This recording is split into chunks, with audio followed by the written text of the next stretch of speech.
Hello friends, welcome to Pebbles. நான் உங்கள் கோபி சுதா கோபி சமையல். நம்ம இன்னைக்கு செய்ய போறது என்னன்னு பாத்தீங்கன்னா கத்திரிக்காய் மசாலா கறி.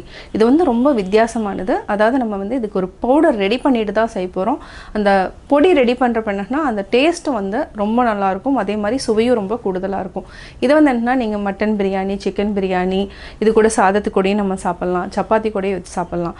அந்த மாதிரி தான் நம்ம செய்ய போறோம். கொஞ்சம் வித்தியாசமான டேஸ்டும் இருக்கும். இப்போ எப்படி செய்யறதுன்னு பார்க்கலாம். கத்திரிக்காய் மசாலா கறிக்கு நம்ம இந்த கத்திரிக்காய் எடுத்துக்கலாம். இது நல்லா டேஸ்டா இருக்கும். இதை வந்து நம்ம பொடியா நறுக்கி வச்சுக்கலாம். ஒரு பேன் வச்சுக்கலாம். பேன்ல ஒரு அரை டீஸ்பூன் அளவுக்கு நம்ம ஆயில் விட்டுக்கலாம். அதாவது நல்லெண்ணெய் விட்டுக்கலாம். கத்திரிக்காய் மசாலா கறிக்கு நல்லெண்ணெய் விட்டிங்கன்னா மட்டும்தான் டேஸ்ட் வந்து ஜாஸ்தி கொடுக்கும், இல்லைன்னா கொடுக்காது.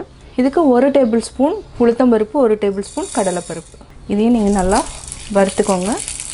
இது ஃபஸ்ட்டு வந்து என்னென்னா ஒரு 30 செகண்ட் வந்து கொஞ்சம் லைட்டாக ஃப்ரை பண்ணிக்கோங்க.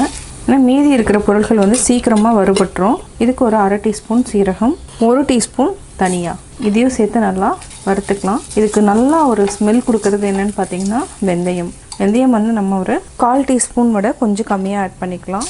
இப்போ நம்ம வரமிளகாய் ஆட் பண்ணிக்கலாம். பெருங்காயம் நம்ம வந்து பெருங்காய கட்டி தான் ஆட் பண்ணணும், அதுதான் வந்து நல்லா வாசனையாக இருக்கும். இதை வந்து கொஞ்சம் ஜாஸ்தியாகவே ஆட் பண்ணிக்கோங்க. இது எல்லாத்தையுமே சேர்த்து நல்லா பொன்னிறமாகிற வரைக்கும் வறுத்துட்டு ஆற வச்சு அரைச்சிக்கலாம். இந்த வறுக்கிறது என்னென்னா சிம்மில் வச்சுட்டு வருங்க. ஹை ஃப்ளேமில் வச்சிங்கன்னா கரிஞ்சு போயிடும். சிம்மில் வச்சுட்டு வறுத்தா அந்த பச்சை வாசனை ஜாஸ்தி இருக்காது. இது நீங்கள் அடுத்த டைம் கூட யூஸ் பண்ணிக்கலாம். ஒரு டைட் கண்டெய்னரில் போட்டு ஃப்ரிட்ஜில் வச்சுக்கோங்க, இல்லைனா வெளியில் கூட வச்சுக்கலாம். இன்னும் ஒரு 30 செகண்ட் வரைக்கும் வறுத்துட்டு ஆஃப் பண்ணிக்கலாம். இது பார்த்திங்கன்னா கரெக்டாக நம்ம பொன்னிறமாக வறுத்துட்டோம். இதுக்கு மேலே வறுக்காதீங்க. இப்போ நம்ம ஆஃப் பண்ணியாச்சு. இந்த சூடே போதும். இதை வந்து நல்லா ஆற வச்சு பொடி பண்ணிக்கலாம். இந்த மசாலா கறிக்கு நம்ம ஒரு 3 அல்லது 4 டேபிள் ஸ்பூன் நல்லெண்ணெய் விட்டுக்கலாம். இதுக்கு நம்ம ஒரு கடுகு ஒரு அரை டீஸ்பூன் அளவுக்கு ஆட் பண்ணிக்கலாம். இது காப்பர் பாட்டங்கிறதுனால கொஞ்சம் கேர்ஃபுல்லாக இருக்கணும். சீக்கிரமாக வந்து குக் ஆக ஆரம்பிச்சிடும். அதனால் எப்போவுமே என்னென்னா இது செய்கிறப்போ நீங்கள் கூடயே இருக்கணும், வச்சுட்டு போகவே கூடாது. அது பார்த்துக்கோங்க. இன்னும் ஒரு 2 பிஞ்ச் அளவுக்கு நம்ம தாளிக்கிறப்போ வெந்தயம் ஆட் பண்ணிக்கலாம், வாசனையாக இருக்கும். ஒரு ஈர்க்க அளவுக்கு நம்ம கருவேப்பிலையும் ஆட் பண்ணிக்கலாம். இதை வந்து நல்லா கிள்ளி ஆட் பண்ணிக்கோங்க. இது கூட வரமிளகாயும் 1 நம்ம உடச்சி ஆட் பண்ணிக்கலாம். இது கூட நம்ம என்னென்ன ஆட் பண்ண போகிறோன்னா வெங்காயம் 2, பூண்டு, பச்சை மிளகாய் அப்படியே ஆட் பண்ணிக்கலாம். வெங்காயத்தை ஒரு நிமிஷம் வரைக்கும் நல்லா வதக்கிக்கலாம். அதுக்கப்புறம் நம்ம தக்காளி ஆட் பண்ணுறப்ப என்னென்னா நம்ம பியூரியாக ஆட் பண்ணிக்கலாம். 2 தக்காளியை நான் வந்து அரைச்சி வச்சுருக்கேன். கொஞ்சமாக மஞ்சத்தூள் சேர்த்துக்கலாம். எப்போவுமே இந்த கறி செய்கிறப்ப என்னென்னா நல்லா வதங்கிடணும் வெங்காயம், அப்போ தான் வந்து இந்த டேஸ்ட் வந்து நல்லாயிருக்கும். இப்போ நம்ம பியூரி ஆட் பண்ணிக்கலாம், அதாவது டொமேட்டோ பியூரி ஆட் பண்ணிக்கலாம்.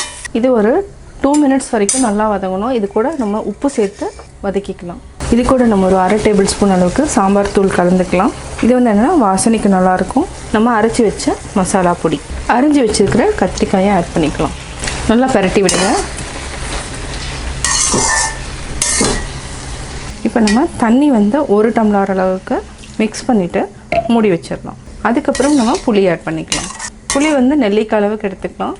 நம்ம பார்க்கலாம், நல்லா ஆயில் பிரிஞ்சு வர ஆரம்பிச்சிருச்சு. இந்த ஸ்டேஜில் நம்ம புளி ஊற்றிட்டு ஒரு 5 மினிட்ஸ் வந்து சிம்மில் வச்சுட்டு விட்டுருங்க. ஆயில் நல்லா ரிலீஸ் ஆகி மேலே வர ஆரம்பிச்சிடும். புளி வந்து ரொம்ப ஜாஸ்தி இல்லை, கம்மியாக தான் நம்ம ஆட் பண்ணியிருக்கிறோம். தண்ணி மட்டும் ஜாஸ்தி ஆட் பண்ணியிருக்கிறோம். நல்லா மிக்ஸ் பண்ணி விடுங்க. புளி தண்ணியை ஆட் பண்ணியாச்சு. இப்போ நம்ம மீடியம் ஃப்ளேமில் வச்சுட்டு மூடி வச்சுக்கலாம். மூடி வச்சுட்டு ஒரு 5 மினிட்ஸ் விட்டுருங்க. அதுக்கப்புறம் ஆஃப் பண்ணிக்கலாம். இப்போ கத்திரிக்காய் கறி ரெடி ஆயிடுச்சு. பார்த்திங்கன்னா நல்லா ஆயில் வந்து பிரிஞ்சு வர ஆரம்பிச்சிருச்சு. இந்த ஸ்டேஜில் நம்ம வேறு பவுலுக்கு மாற்றிடலாம், ஆஃப் பண்ணிக்கலாம். இதுக்கு நம்ம லைட்டாக வந்து கொத்தமல்லி தழை தூவிக்கலாம். சுவையான கத்திரிக்காய் மசாலா கறி ரெடி. கத்திரிக்காய் மசாலா கறி எப்படி செஞ்சேங்கிறத பார்த்தீங்க. கட்டாயம் உங்களுக்கு இந்த வீடியோ பிடிச்சிருக்கும். பிடிச்சதுனா லைக் பண்ணுங்கள், ஷேர் பண்ணுங்கள், மறக்காமல் சப்ஸ்கிரைப் பண்ணுங்கள். பக்கத்தில் இருக்கிற பெல் ஐக்கானை கிளிக் பண்ணிங்கன்னா நாங்கள் அப்லோட் பண்ணுற வீடியோவை நீங்கள் உடனுக்குடன் தெரிந்து கொள்ளலாம்.